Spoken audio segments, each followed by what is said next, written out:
The water crisis remains the biggest challenge in food production across the world. Both drought and floods tip the scale as efforts to eradicate world hunger seem to be failing.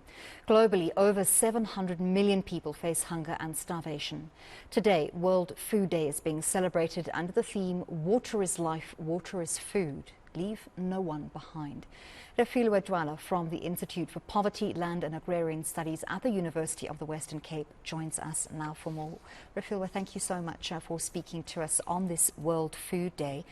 When we look at the theme around water, and we've just been having a number of interviews and stories around various water crises across our country, and they pertain mainly to service delivery. But when we look at water as an incredibly important resource in food production, what are some of the major challenges we face in South Africa?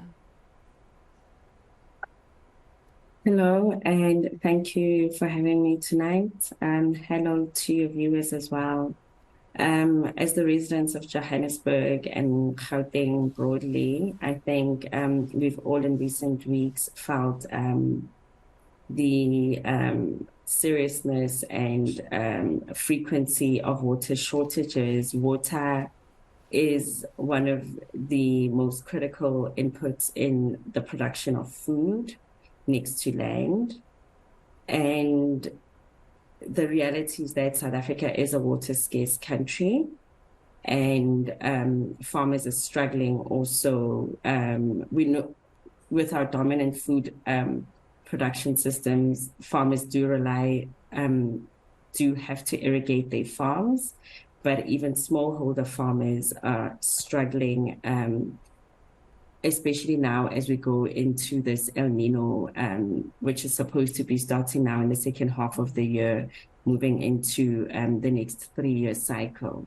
So water is an important and critical input into the production of food, and we are a semi-arid country, and we are feeling this not only in the farms but also in cities. But when we look at water as a resource, we can't just look at it in terms of its availability or its unavailability. We've got to look at its distribution and equitable access, because there's a lot of history there as well. So are we at least heading in the right direction with ensuring equitable access to water for agrarian development? In South Africa, no, because actually, if you look at the programs that government implements to support smallholder farmers, irrigation has been a major struggle, and actually repairing irrigation infrastructure and ensuring that water reaches smallholder farmers wherever they are has been a huge struggle for the Department of Agriculture and Land Reform. And the issue of infrastructure is not only in the agricultural sector, but as I mentioned earlier, we are feeling the water crisis even in urban areas where we see the infrastructure collapsing. Let's talk for a moment not just about water, but also about food, as it is World Food Day. I know the theme this year centers around water, but we've got so many broader challenges around access to food and access to healthy food. That's one of our rights as South Africans, and yet it seems there's very much unequal access to healthy food. There are many families struggling on the poverty line where just enough food is already a challenge, but access to healthy food seems, an unreachable goal for them. What are some of the things that we should be looking at to improve that in the next 5 to 10 years at least?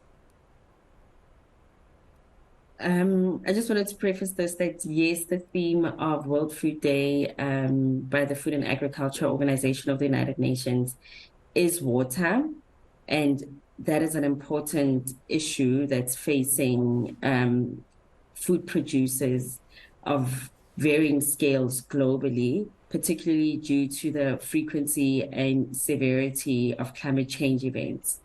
But beyond that, I think a lot of attention now is on the crisis of food prices, particularly at the back of the COVID-19 pandemic and the invasion of Ukraine by Russia in the past year, where we saw food inflation rates reaching record high levels, not only in global South countries, but also in the West. So a lot of attention has really been on the global food price crisis. And in South Africa, the majority of the population are net food buyers, unlike in other African countries where you have more than 50% of the population relying on agriculture for their food security and livelihoods. In South Africa, we are net food buyers. So food prices are a key driver of insecurity, or if you want to look at it differently, food prices are a key driver of food access. So without income, you cannot afford food, you cannot feed your family. And if we look at the cost of the average food basket for a family in South Africa, in many cases, it does exceed the income, especially if we have to consider the fact that our minimum wage monthly income is just above 4,000. And in order to secure a nutritious food basket for a family of four, you're looking at on average 3,600.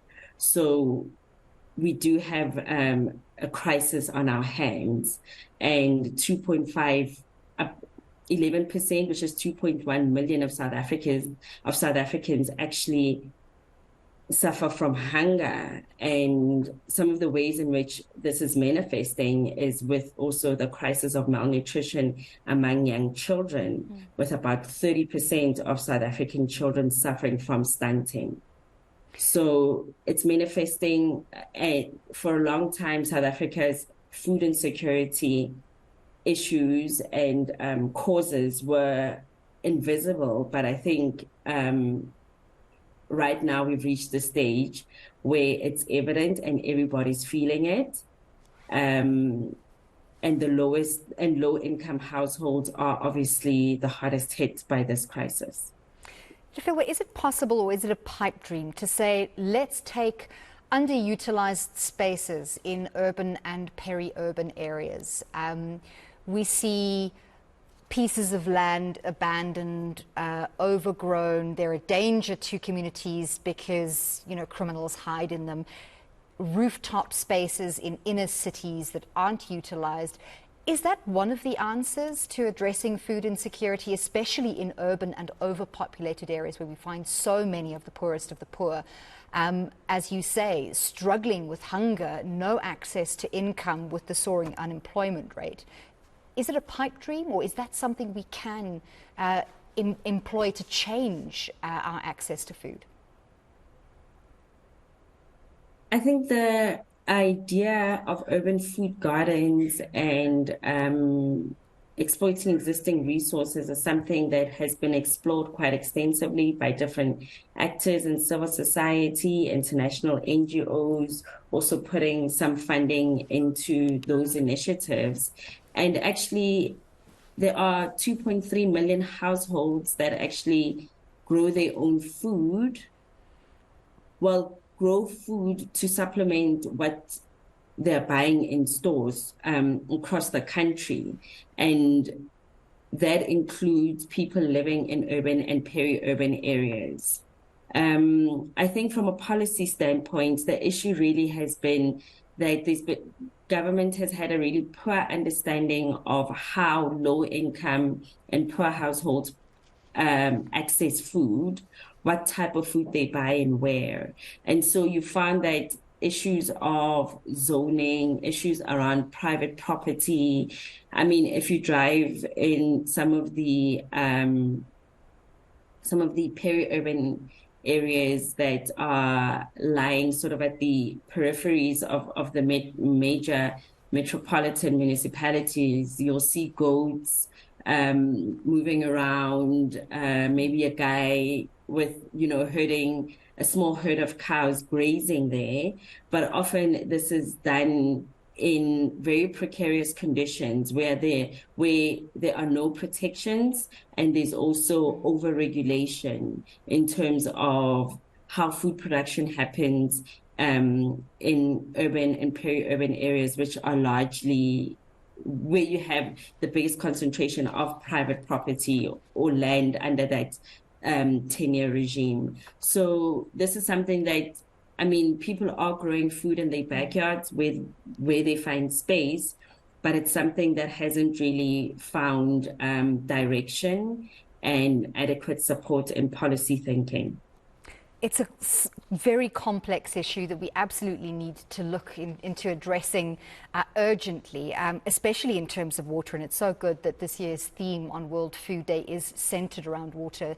Given the water crisis that we're experiencing here in South Africa, it might redirect our attention towards water, not only for daily life, but also for food production and food security. Thank you so much for speaking to us this evening. That was Refilwe Dwala from the Institute for Poverty, Land and Agrarian Studies in the University of the Western Cape.